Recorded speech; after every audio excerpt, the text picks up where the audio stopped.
জানো মা, যেই মেয়েটা বেলা 10টার আগে কখনো ঘুম থেকে উঠতো না, আজ সেই মেয়েটা ভোর 5টের সময় উঠে যায়। যেই মেয়েটার তোমার বকুনির আওয়াজ না পেলে ঘুমই ভাঙতে চাইতো না, আজ সেই মেয়েটার ফোনের একটা অ্যালার্ম বাজতে না বাজতেই তার ঘুম ভেঙে যায়। জানো মা, যে মেয়েটা আগে কখনো এক গ্লাস জল ভরে খায়নি, আজ সেই মেয়েটাই বাড়ির সকলের জন্য সকালের খাবার তৈরি করে।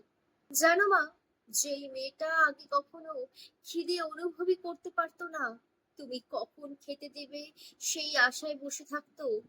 আর যখন তুমি খাবার এনে হাতের সামনে দিতে, তখন বুঝতো হ্যাঁ, এখন বুঝি খিদে পেয়েছে, খেতে হবে।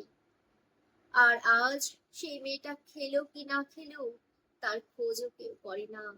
ঘন্টার পর ঘন্টা পেরিয়ে যায়। মা, তোমার মনে আছে আগে যখন তুমি রাতে আমায় রুটি খেতে দিতে, কোনো রুটিতে একটু পোড়া বেশি হলে আমি সেই রুটি কখনো মুখেও দিতাম না, অথচ আজ সেই মেয়েটাকেই বাড়ির সকলের পোড়া রুটিগুলো খেতে হয়। জানো মা, আজ কত দিন হয়ে গেল কেউ আমায় তোমার মতন করে সাজিয়ে খেতে দেয় না। আগে কখনো হাতে ছ্যাঁকা খাবার ভয়ে রান্না করিনি, এই বুঝি আমার সুন্দর হাতের সৌন্দর্য নষ্ট হয়ে যাবে। আর এখন সেই আমাকে বাড়ির সকলের জন্য হাত পুড়িয়ে 3 বেলা রান্না করতে হয়। আবার রান্নায় কখনো নুন একটু কম বেশি হলেও কত কথাই না শুনতে হয়।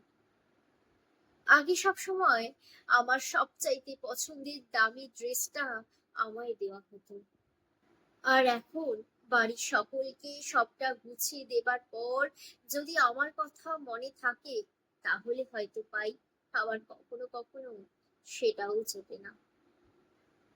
আচ্ছা, এরকমটা কেন হলো বলো তোমার?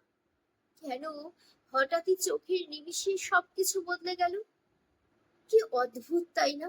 আর এই অদ্ভুত নিয়মেই চলছে প্রতিটি মেয়ের জীবনের লড়াই। আর এই লড়াই করেই কখনো কখনো কোনো মেয়ে প্রাণ দিচ্ছে, আবার এই লড়াই করেই কখনো কখনো কোনো মেয়ে প্রতিনিয়ত মিথ্যে হাসি দিয়ে দিন পার করছে।